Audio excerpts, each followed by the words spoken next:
Let's check now as they line up for the Group A touring cars now. Seaton on pole. What a fine drive from him. Dick Johnson with the Sierra right there too. John Bowe and Larry Perkins. So plenty of action off the front line.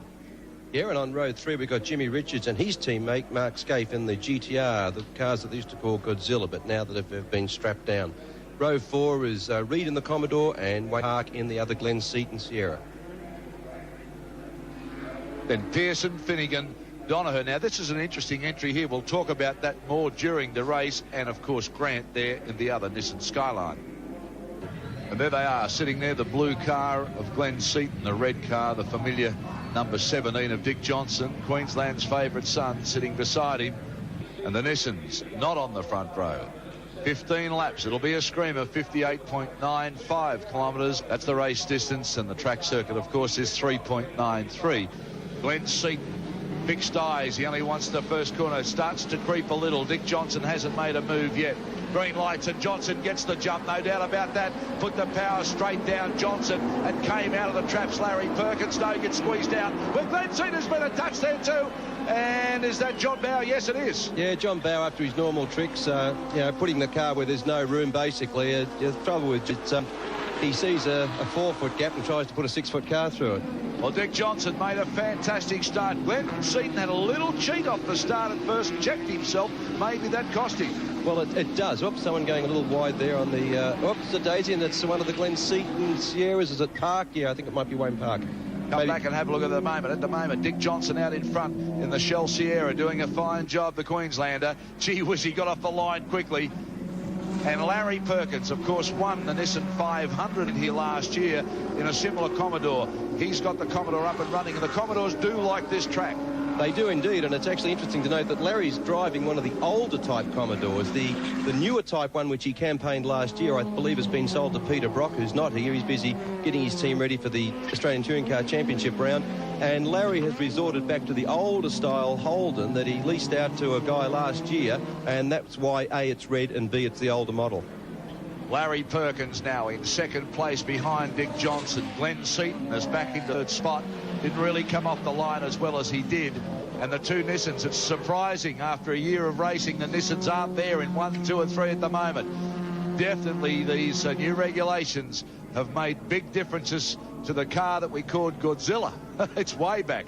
But the long way to go on this race yet. Only lap 1 completed at the moment. Perkins goes wide. Seaton looking for a way through. Dick Johnson takes the line down at the end of the straight. Very fast through here in the Sierra. It certainly is. It's a very, very quick corner indeed. Glenn came out to go on the outside of Larry, but I tell you what, no one's around the outside of Larry through a corner. He's a very gay man to try. You watch the extra torque, the Holden now. It should just pull away slightly under torque. There he goes. He gets the power. That car puts the power down very well indeed. Now the turbo will start working on the Sierra, and he should now start gaining a little bit on the Holden. But you saw the ground that the Holden made just coming out of that corner. That's that torque for you. You can't beat it. Low down grunt of the old Aussie V8 at work there, and you're watching it from Glen Seaton's point of view. That's the car he's chasing. Dick Johnson in front, Larry Perkins in the Commodore second, and Glen Seaton Sierra is in third spot. Johnson looking tidy out in front. He likes to lead. Johnson loves to be there. Yeah, but if he's not terribly careful, he'll get another 30, 40 kilos. Over the top of the hill they come. The Nissan starting to snap at the heels now of Peter Japs of Glen Seaton's car, and that's Mark Scaife comes up the inside and just puts the Nissan there.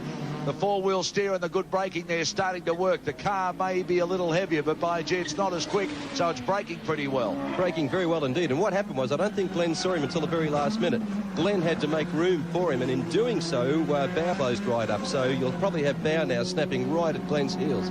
Mark Scaife now bustles and hustles his way into third spot, chasing Larry Perkins. Glen Seaton bumped back to fourth. John Bowe, you can see his car damaged in that first corner shunt that we saw. And let's have a look at the Nissan, because Mark Scaife was telling us he can brake very much later than the other cars now. Not as fast down the straight, so he can brake a little later. But look at this. The Glen Seaton, Peter Jackson Sierra really hustled his way. Scaife faces up again, so he fought well back then and came back well, was Glen Seaton. That's a sight you never used to see last year, a Nissan GTR pulling out to pass the Sierra on the straight and then having to go back in again because it didn't have the power. Scaife A little tiger, this fellow. Of course, joint Bathurst winner with Jim Richards last year in these cars, but they were very different, in a different configuration then. So the battle on the third spot. It's a beauty too. Glenn Seaton holding out Mark Scaife.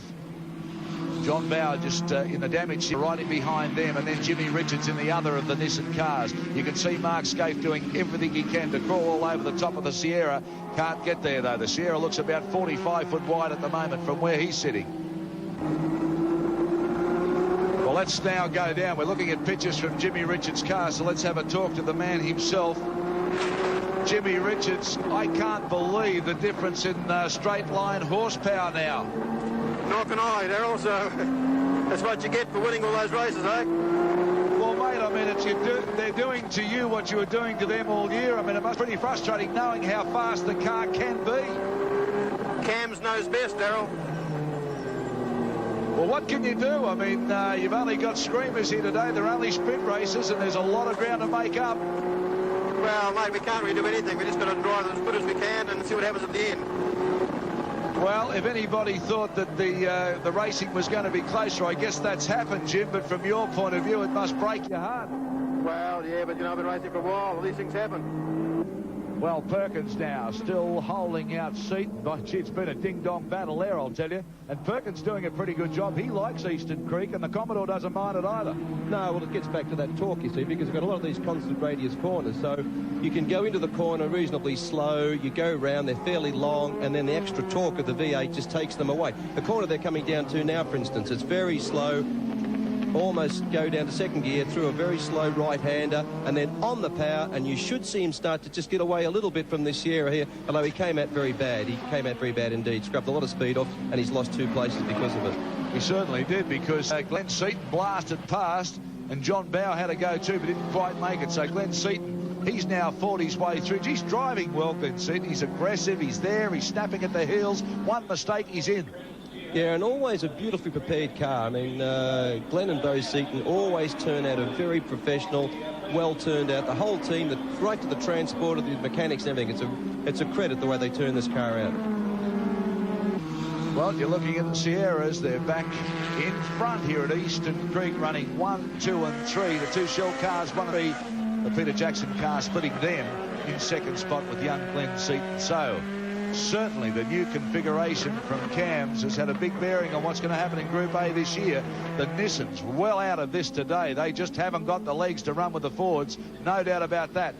And when you consider how dominant they were last year, there's certainly a different package now. Very frustrating for Mark Scaife and Jimmy Richards. There's no doubt about that. But Dick Johnson, he's smiling again. Well, and so he should be, because he's done a lot of homework over the winter months, and he's brought out 2 beautifully prepared cars, and he's leading his first race of the 1992 season. So good luck to him. But I just hope now we're not going to get a lot of bitching and call it Formula Sierra and all that sort of thing. Lap 7 of 15. You're looking at the leader coming down at the end of the main straight. Real fast corner, this one. The cars slip and slide around. Really got to keep it balanced precisely there when you come off the brakes. And from here on, the circuit gets very, very hard, doesn't it? Well, from this point on, you go through a left constant radius, a right constant radius. All the corners are very samey, and that's probably my only criticism of this circuit, is all the corners are constant radius second gear corners. There's the gap, 1, 2 and 3 for you. Johnson at the moment, maybe 4 colleagues. They're the 2 Nissans. Scaife leading Richards. They can't do anything. They've just got to wait for a mistake, and in a 15-lapper, they don't come too easy.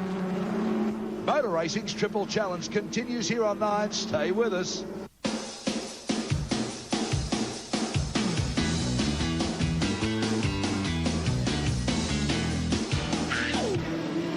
Welcome back to Eastern Creek for the Winfield Triple Challenge.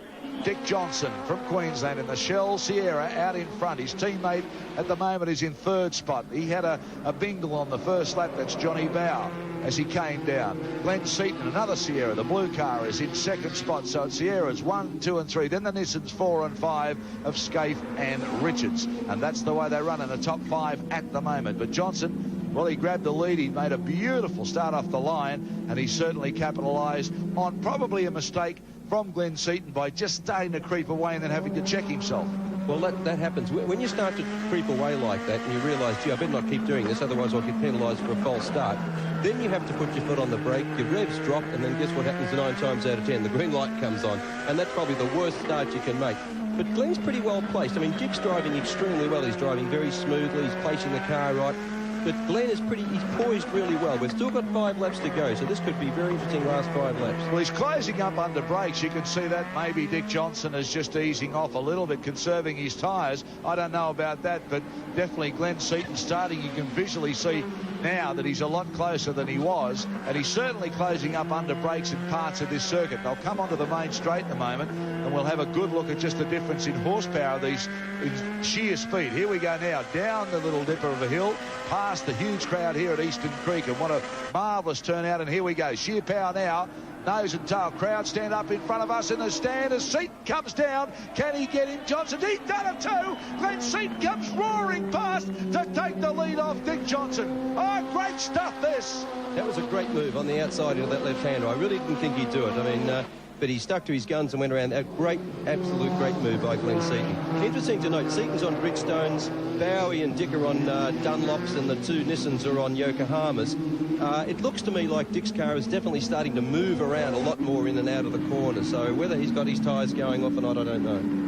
Well, we said maybe he was trying to save his tyres for a different reason, because Glenn Seaton, since he's got in front of Dick Johnson, opening up the gap ever so slightly, starting to run away now. The youngster who really did have the most successful Sierra last season, picking up where he left off and doing a great job at the moment, taking Johnson, who really did lead from the drop of the flag. So Glenn Seaton has hustled and bustled and fought his way back from 4th place, now leading this race.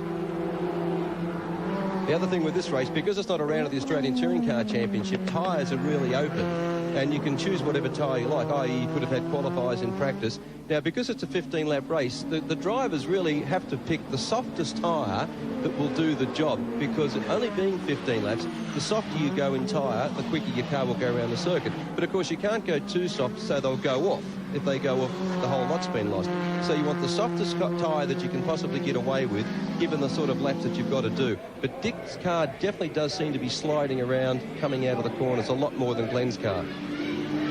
John Bow now, he's back in 3rd spot behind his boss as they blast down the straight. You can see he now chops in front of the Nissans. Jimmy Richards and Mark Scaife running nose and tail back in 4th and 5th spot. But Glenn Seaton out in front in his blue Sierra, doing a pretty good job of it too, looking neat and tidy, as Alan Jones has said, making no mistakes. He's just put the bit between his teeth, and he's worked his way from 4th back into 1st after holding pole, setting the fastest time in practice, but muffing the start ever so slightly.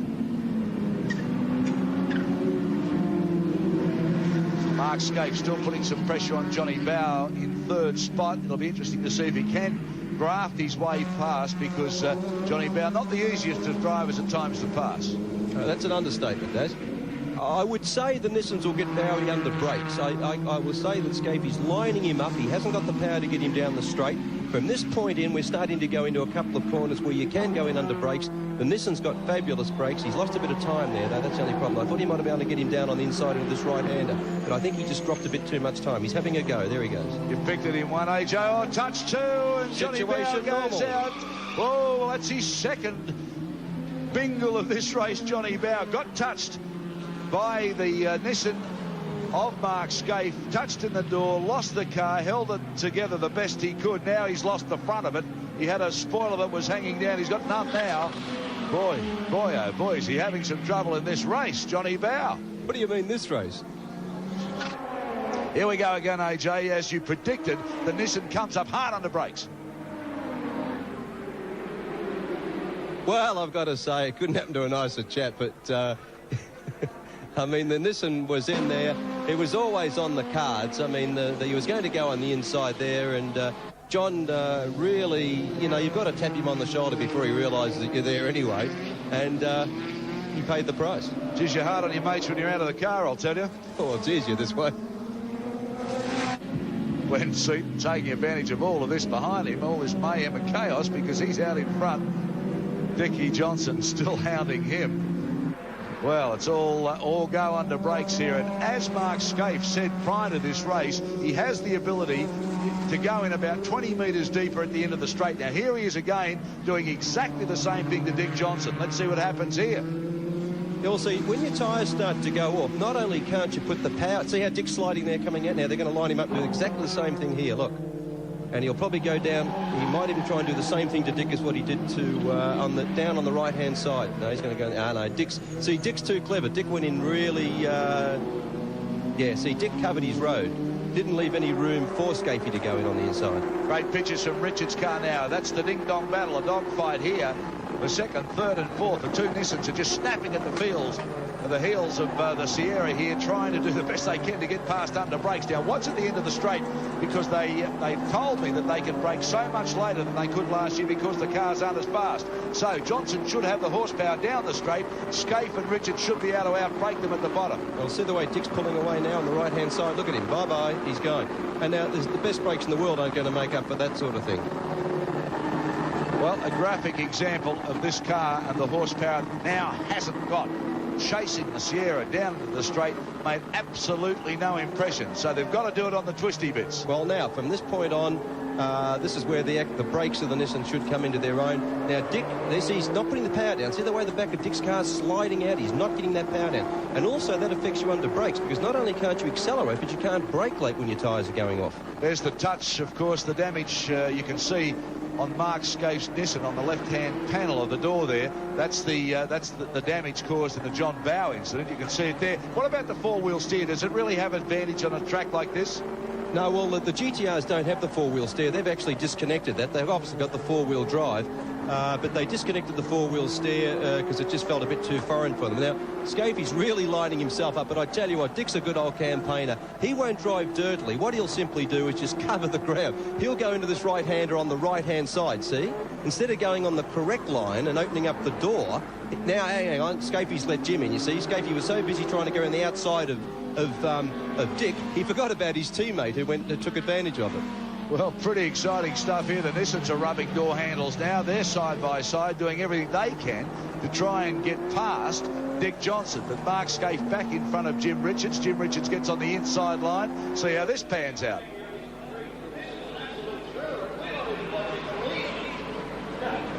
Lap 14 as they come down the straight now. There's Seaton. So the gap is not as big as we thought. There's Johnson. Let's have a look at the Nissans as they go through. Jimmy Richards didn't get the advantage over Mark Scaife. Jim's a very clean driver, very smooth driver, and as Mark went wide then, Jim just sort of kept his line and very smooth. Here we go on the inside now. I reckon Jim will get Dick. But, oops, gave him a little tap there, put the bum out. Now the old Sierra's going sideways under power. But Dick should be on the inside. We should see Dick appearing shortly. There he's still on the inside, but no, Jimmy's got him. Jimmy got him with some fine driving from Jimmy Richards. He just handed him a look at Scaife too. Scaife comes through there, so the Nissans now goes through, and Dick Johnson is really having nightmares. He's got Nissans all around him at the moment, snipping away under brakes. They didn't have the power to do it on the straight, but they've certainly done it around the back part of the circuit. So Jimmy Richards now moves up in front of Mark Scaife. Will they do a battle? Because there's Glenn Seaton. He's out in front, so the gap is not as big as we thought, but they're running out of laps because this is the final one. Well, that's right, because what's happening is another 5 or so laps, those Nissans would be on that Sierra simply because they're looking after their tyres a lot better than just the two-wheel drive car. So Peter Jackson leading here to the checkered flags. The Nissans have done everything they can. They've run the cars next to get them there, and they're running in second and third. We'll look at the gap for you. There's Seaton. There's the Nissans. That's the difference between 1, 2 and 3. And Dick Johnson has been bumped back to 4th spot after leading for most of this race. Glenn Seaton coming down the straight now. He'll take the checkered flag in this, the first touring car race of the year. Fine win from Glenn Seaton, the Sierra. Second will be Jimmy Richards. Third, Mark Scaife. And fourth, Dick Johnson. Recapping the placings in the Group A production race number 1. Glenn Seaton, fine win of the Sierra from Jimmy Richards and Mark Scaife. And the Nissans, Dick Johnson, who led for most of that race, bumped back to 4th with John Bowie, his teammate, back in 5th.